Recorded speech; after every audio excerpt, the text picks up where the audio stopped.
So we mentioned Caleb Williams and our buddy Dan Orlovsky, who's out, by the way, for the ECHC too, unfortunately. Not able to make it. So anyway. I feel like he would have been great at the chef games.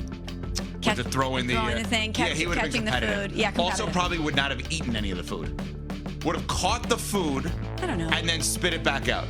That's what he does with chocolate, right? Doesn't he eat it and then not? But this is protein and rice. You know, he told us this. So you think Dan Orlovsky would chew the food and then spit it back out? I'm pretty sure that's what he does with chocolate. That he would shun hibachi? He does strike me as somebody that would think hibachi is overrated, though. It feels like he would be going that Pat Costello direction with his hibachi perspective. But it's protein and rice. I know. That feels like it would be in Dan Orlovsky's wheelhouse. It should be tailor-made for him. Right. But he strikes me as the kind of guy that would think hibachi is overrated. We need to find out. We need to reach out to Dan. See his hibachi stance. It was a no. He's unavailable for the. But we don't know how he feels about hibachi. He just can't come to your hibachi cookout. Yes, right. Maybe you and Dan aren't as tight as you thought you were. Wow. There's a theme. That's possible. That's possible. He did an interesting take on Caleb Williams this weekend on NFL Live as part of the Back Together weekend about how long it's going to take for the Bears quarterback to get right. For Chicago fans, it is not going to happen in September. He has to erase a decade worth of playing a certain style of football and rebuild the habits. It is going to take, candidly, years.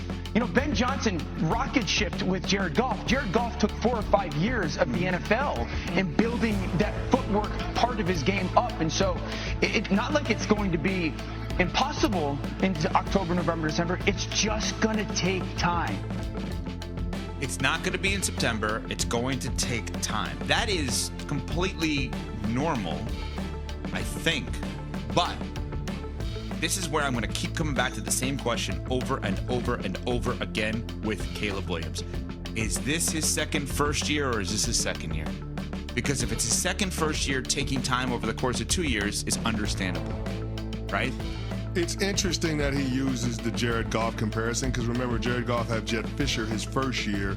He was 0-7 during that rookie season as a starter. Comes back with Sean McVay in year 2, and even though the numbers won't wow you, 3,800 yards passing, 28 touchdowns, he was a Pro Bowl player on a team that won 11 games.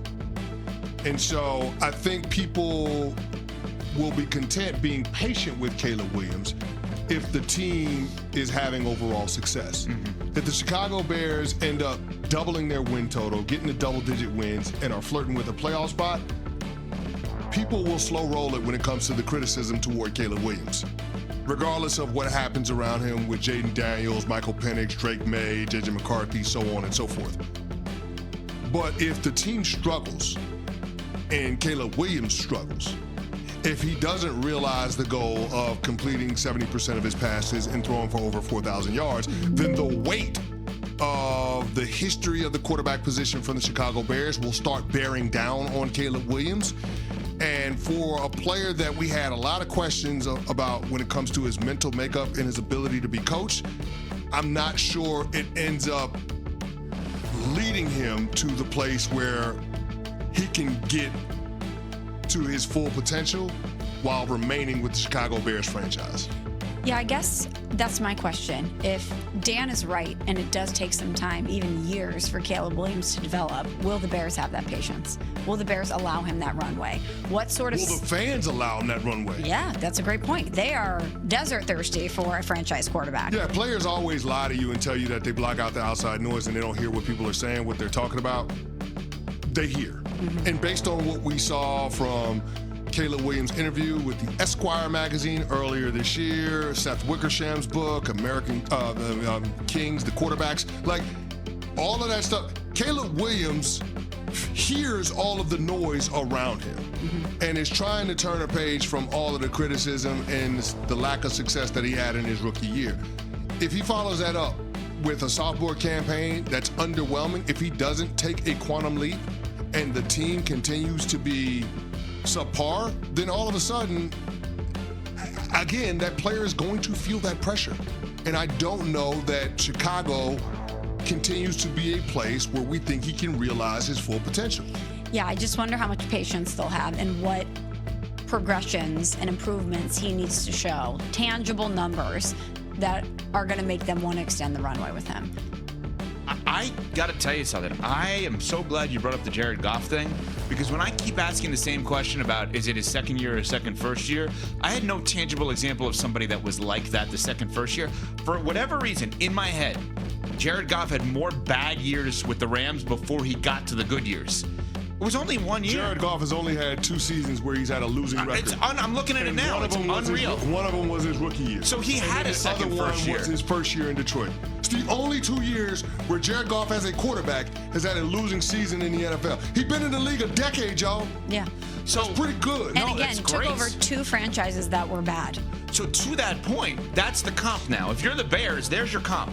Right? If you're a believer like I am of he's in his first year, right, from Fisher to McVay, that year 11-4 as you mentioned, 28 touchdowns, 7 interceptions, okay? And Caleb had 20-6 last year if I'm not mistaken. He had 3,800 yards, the completion percentage was 62.1. So that's actually lower than what Ben Johnson is looking for from Caleb. Now, there was 2 games he did not play that year. There was 15 games, or if that was a 17-game season at that point. So 1 or 2 games that he did not play. Point is this.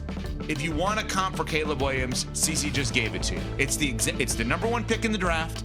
It's the change of coach from defense to offense from years 1 to 2. It's a totally different feel, totally different regime. There's the comp. The comp is not Jayden Daniels. You're not going to do that. You can't just expect to be in the NFC Championship. No. Right? The comp is not Drake May, because Drake May is part of a building process that you have to be built, pretty quickly. I think you gave the perfect comp. Bears fans, here you go. CC gave it to you. 2016 to 2017, Jared Goff. With the Rams, change of coaches. Now, and then in the next year, they go 13-3. He has 32 touchdowns, 12 interceptions. That's when he started to really become who he is now. And I think in many ways that you look back at that and you say, okay, maybe it did take a couple of years for him to develop. And possibly, Orlovsky's right in this, that it will take a couple of years, but it's going to look different, as you said, if they just have a winning record.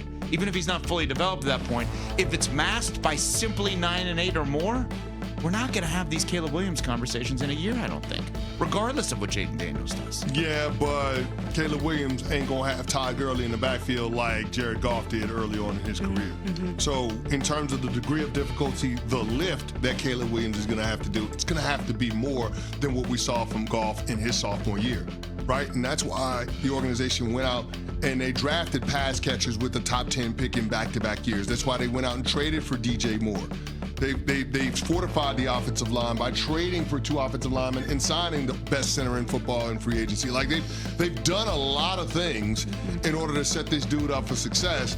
He's got to be the catalyst for the Chicago Bears to be able to have success, considering the division that they play in also that features Jared Goff, that features Jordan Love, and a Minnesota Vikings team that 1 through 53 rivals the best roster in the NFL. So, yeah, I'm with Dan in terms of the Jared Goff comparison, in terms of the incremental improvement. But the Chicago Bears as a team are going to need more from Caleb Williams than the Rams needed from Jared Goff in order for them to take a leap in terms of the team being more competitive. I know it's not apples to apples, but when did you become a fully developed player? How many years did it take you? 3 years. 3 years? Yeah, that Parcells used to always say, I give God 3 years to show me what he's got, then I make a decision. It takes 3 years to